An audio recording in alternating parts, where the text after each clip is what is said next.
امام اعظم امام ابو حنیفہ کے دور میں ایک شخص مرنے لگا. اس کے پاس دولت بہت ساری تھی لیکن بچے چھوٹے چھوٹے تھے. اس نے تھیلے کے اندر سونا ڈالا کہ یہ کسی کے سپرد کر جاؤں کہ میرے بچے بڑے ہوں تو ان کو دے دے. سوچا غریب کو دیا تو وہ سنبھال نہیں سکے گا، بچوں کو دیا تو وہ ضائع کر دیں گے.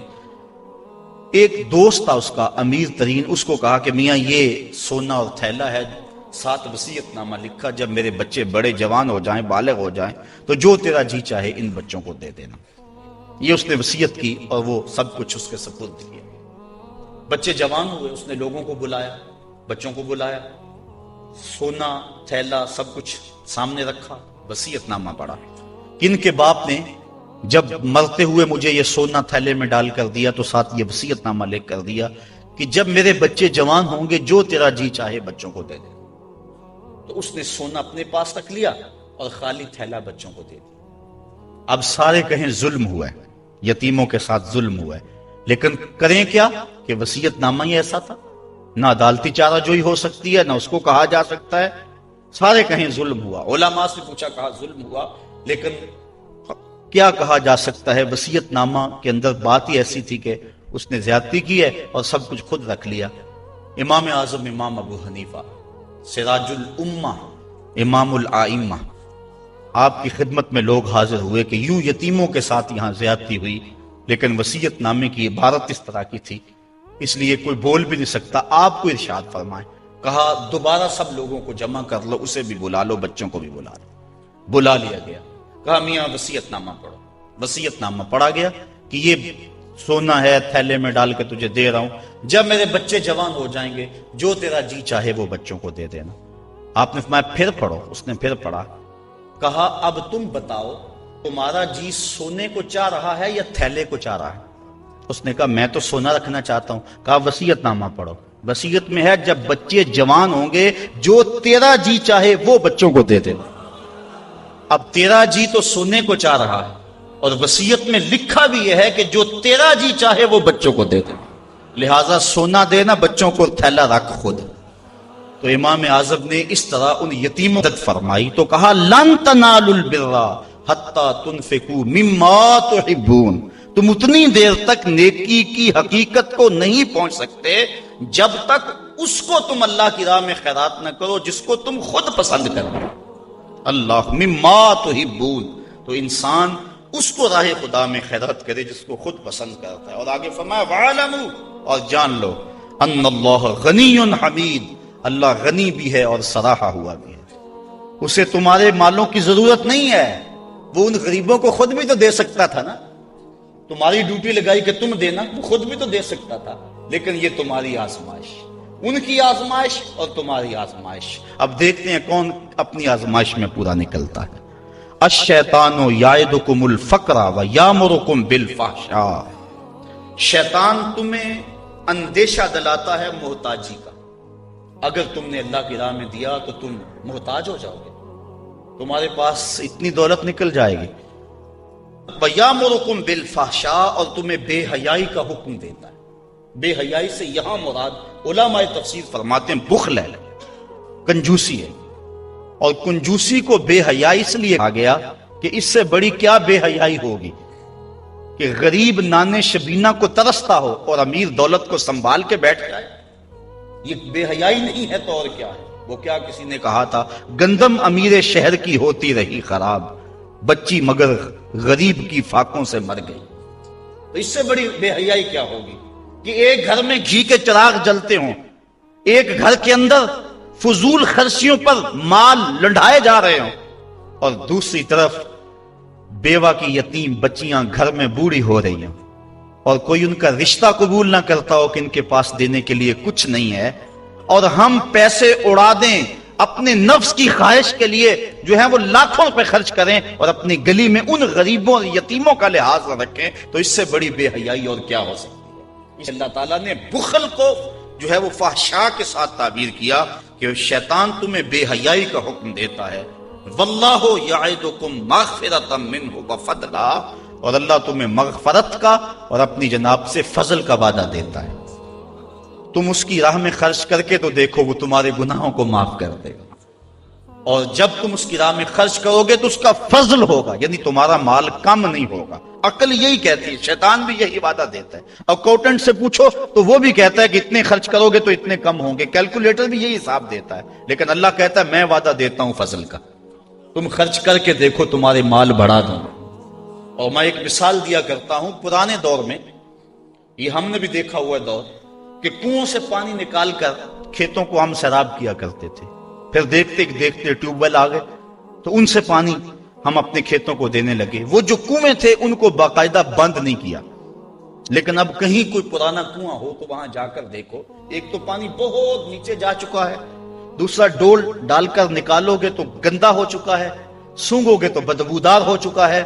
پانی وافر تھا، شفاف تھا، کثیر تھا، پاکیزہ تھا، لیکن اب وہی پانی نیچے بھی چلا گیا، نہ اس کی فراوانی رہی، نہ اس کی تازگی رہی، نہ اس کا وہ شفاف پن رہا. کیوں؟ اس لیے کہ جب وہ کنواں اپنا فیض باہر دیتا تھا نیچے سے سوتے پھوٹتے تھے، جتنا لٹاتا تھا اللہ اور دے دیتا تھا. جب اس نے باہر دینا چھوڑ دیا اللہ نے اس کو عطا کرنا چھوڑ دیا. اس لیے اس کی راہ میں دیتے جاؤ گے اللہ خزانوں کے منہ تمہارے لیے کھول دے گا. تمہارے مال میں خدا کی راہ میں دینے سے کبھی کمی نہیں آئے گی. اگر کسی کا مال کم ہوا ہے، کاروبار لوگوں کے دیکھیں ہم نے، بڑے بڑے کاروبار اس میں ختم ہو جاتے ہیں.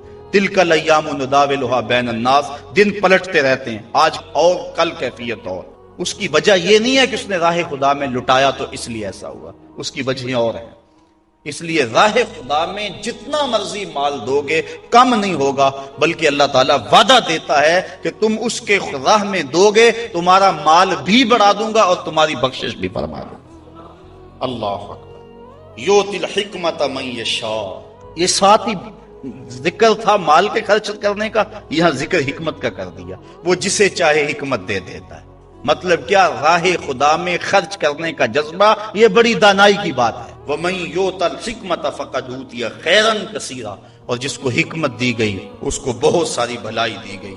وَمَا يَذَّكَّرُ إِلَّا أُولُو الْأَلْبَابِ، اور نہیں نصیحت پکڑتے مگر عقل والے. بے وقوف نصیحتیں نہیں پکڑتے، عقل والے نصیحتیں پکڑتے ہیں. وَمَا أَنفَقْتُم مِّن نَفَقَةٍ أَوْ نَذَرْتُم مِّن نَذْرٍ، اور جو تم خرچ کرو یا کوئی نظر مانو، بے شک اللہ فَإِنَّ اللَّهَ يَعْلَمُهُ، بے شک اللہ اسے جانتا ہے.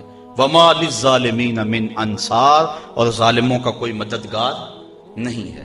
إِن تُبْدُوا الصَّدَقَاتِ فَنِعِمَّا هِيَ، اگر تم صدقے ظاہر کرو تو اللہ اسے جانتا ہے. فَنِعِمَّا هِيَ، تو وہ تمہارے لیے بہتر ہیں. وَإِن تُخْفُوهَا، اگر تم انہیں چھپا لو. وَتُؤْتُوهَا الْفُقَرَاءَ، اور غریبوں کو فقراء کو دو. فَهُوَ خَيْرٌ لَكُمْ، تو وہ بھی تمہارے لیے بہتر ہے. یعنی اگر تم صدقوں کو ظاہر کر کے دو تو یہ بھی بہتر، اگر چھپا کے دو تو یہ بھی بہتر. امام غازی تفسیر کبیر کے اندر اسی آیت کریمہ کے تحت 5-6 چیزیں بیان فرمائی کہ صدقہ کب چھپا کے دینا چاہیے اور کب ظاہر دینا چاہیے. گفتگو وہ لمبی ہے، میں ایک بات عرض کروں کہ اجازت چاہوں گا اور بات آگے بڑھاؤں گا. 2 طرح سے جو ہے وہ صدقہ دیا جاتا ہے، ظاہر اور پوشیدہ. اور اس میں اگر کسی شخص کو آپ دے رہے ہیں، کسی ذات کو دے رہے ہیں، تو پھر اس وقت مستحب اور بہتر یہ ہے کہ آپ چھپا کے دیں. کسی کی مدد ذاتی طور پہ کر رہے ہیں، غریب ہے، بیوہ ہے، یتیم ہے، تو پھر اس کی غربت کا اشتہار نہ لگائیں. پھر بہتر ہے کہ چھپ کے دیں. اور آقا کریم نے فرمایا 7 اشخاص قیامت کے دن اللہ کے عرش کا ٹھنڈا سایہ پائیں گے جب کوئی سایہ نہیں ہوگا. ان میں ایک شخص یہ فرمایا وَرَجُلٌ تصدق بصدقۃ فاخفاها حتى لا تعلم شماله ما تنفق يمينه، وہ آدمی جس نے تنہائی میں صدقہ دیا اور اتنا خفیہ دیا کہ جو دائیں ہاتھ نے کیا وہ بائیں کو خبر نہ ہو. فرمایا کل قیامت کے دن جب کوئی سایہ نہیں ہوگا اللہ اسے اپنے عرش کا ٹھنڈا سایہ نصیب ہوگا، اور جو عرش کے سائے تلے ہوگا قیامت کی تکلیف سے محفوظ ہوگا. جو عرش کے سائے تلے ہوگا وہ قیامت کی پریشانیوں سے محفوظ ہوگا. جو عرش کے سائے تلے ہوگا اس کو جام کوثر ضرور دیا جائے گا، اور جو ایک گھونٹ بھی پی لے گا 50,000 سال کے دن میں اسے کبھی بھی پیاس نہیں لگے گا. تو جس نے اپنے صدقے کو خفیہ دیا، دائیں نے دیا بائیں کو خبر نہ ہو۔ اللہ اکبر۔ بلکہ علماء اس کی تشریح میں لکھتے ہیں کہ جس کو صدقہ دیا جا رہا ہے بہتر ہے کہ اس کو بھی خبر نہ ہو، اس انداز سے اس کے گھر میں پھینکاؤ کہ اسے بھی پتا نہ ہو کہ میرے اوپر کون مہربانی کر گیا۔ اللہ اکبر۔ اگر ایسا ہو تو یہ انتہائی خفیہ حالت ہے۔ اللہ اکبر، اللہ اکبر۔ تو کہا کہ اگر تم صدقہ خفیہ دو تو وہ بھی تمہارے لیے بہتر ہے، اور اگر تم ظاہر دو تو ظاہر دینا کس وقت مستحب ہے؟ جس میں کسی شخص کی ذات کا معاملہ نہ ہو۔ مثال کے طور پہ مسجد کے لیے فنڈ مانگا جا رہا ہے، دارالعلوم کے لیے مانگا جا رہا ہے، کسی ہاسپٹل کے لیے مانگا جا رہا ہے، کسی اور رفائی کام کے لیے مانگا جا رہا ہے، لہٰذا وہاں آپ اس نیت سے کہ اگر میں اٹھ کے اعلان کروں گا تو میرے دیکھا دیکھی کئی اعلان کریں گے، لہٰذا مدد ہو جائے گی۔ تو آقا کریم نے ایک مرتبہ جہاد کے لیے فنڈ مانگا تو ایک صحابی نے جلدی سے آغاز کر دیا، اس کو دیکھنے سے باقی بھی اٹھ کھڑے ہوئے۔ تو آقا کریم نے اس وقت فرمایا تھا من سنہ فی الاسلام میں سنتن حسنتن فلہ اجرہا، جس نے اسلام میں ایسے اچھے طریقے کو رائج کیا اللہ تعالیٰ اس کو اس کا اجر عطا فرمائے گا، اور اس کے دیکھا دیکھی جس نے اس کام کو کیا اللہ اس کا اجر بھی سے عطا فرمائے گا۔ تو اس نیت سے اگر ظاہر کر لیا جائے تو وہ زیادہ فضیلت والا ہے۔ دوسرا، اگر آپ خفیہ کی بجائے اعلانیہ کرتے ہیں تو اس سے آپ کے نفس پر ریاکاری کا امکان پیدا ہو جاتا ہے، تو پھر بہتر یہ ہے کہ ریاکاری سے بچنے کے لیے خفیہ صدقہ کیا جائے تاکہ اللہ تعالیٰ آپ کے اس عمل کی برکت آپ کو نصیب فرمائے، ورنہ ایسا ہوگا کہ ریاکاری سے سب کچھ برباد ہو جائے گا۔ آگے ارشاد فرمائے وَيُكَفِّرُ عَنْكُم مِّن سَيِّئَاتِكُم، اگر تم اللہ کی راہ میں چھپ کے یا ظاہر صدقہ کرو گے تو اللہ کے نزدیک وہ بہتر ہے، اور وہ اس سے تمہارے گناہوں کو اتار دے گا، یعنی صدقہ دینے سے جو ہے وہ گناہ مٹتے ہیں۔ واللہ بما تعملون خبیر، اور جو تم کر رہے ہو اللہ اس کو دیکھ رہا ہے۔ نہیں کسی نے دیکھا، جس کو تم نے دیا اس نے بھی نہیں دیکھا، کسی کو نہیں کانوں کان خبر ہوئی، لیکن جس کے لیے دے رہے وہ تو دیکھ رہا ہے۔ اللہ اکبر۔ یہ اپنی اپنی نیت پر منحصر ہے کہ کس کی نیت کیا ہے۔ لیس علیک ہداہم ولکن اللہ یہدی من یشاء، اے حبیب آپ کے اوپر لازم نہیں ہے کہ ان کافروں کو جو ہے وہ آپ ہدایت دیں، بلکہ اللہ جس کو چاہتا ہے ہدایت دے دے۔ یہ کفار کو صدقہ دینے کے جواز پر آیت نازل ہوئی۔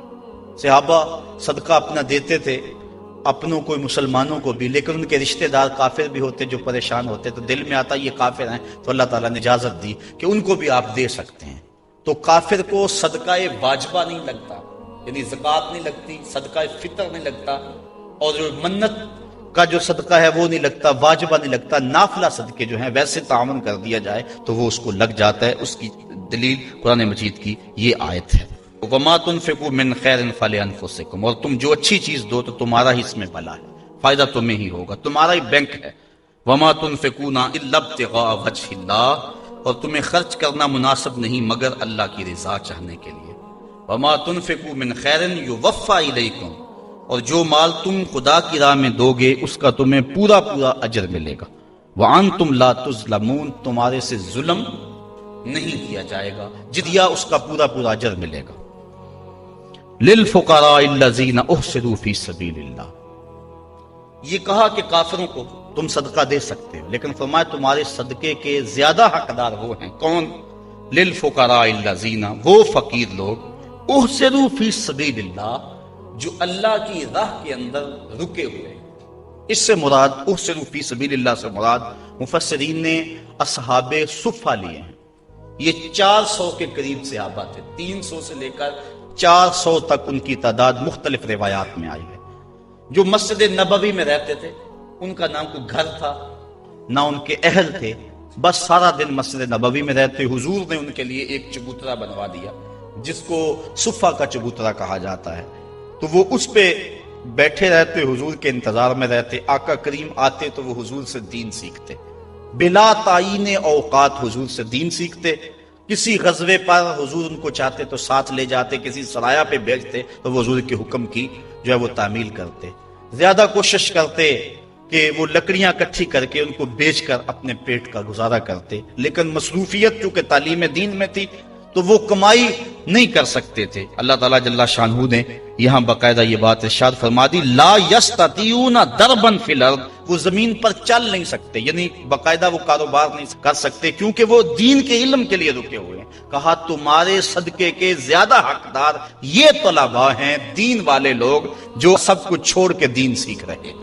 یحسبهم الجاہل اغنیاء من التعفف، سوال نہ کرنے کی وجہ سے اس کو ناواقف آدمی سمجھتے ہیں یہ تو بڑے ٹھیک ٹھاک ہیں، یہ تو غنی ہیں، کیونکہ ہر بندہ اندر نہیں جھانک سکتا۔ وہ کیا کسی نے کہا تھا نا، ہستی پلکوں کے نیچے غم بھی پلتے ہیں، ہستی پلکوں کے نیچے غم بھی پلتے ہیں، مگر کون دیکھتا ہے اتنی گہرائی میں۔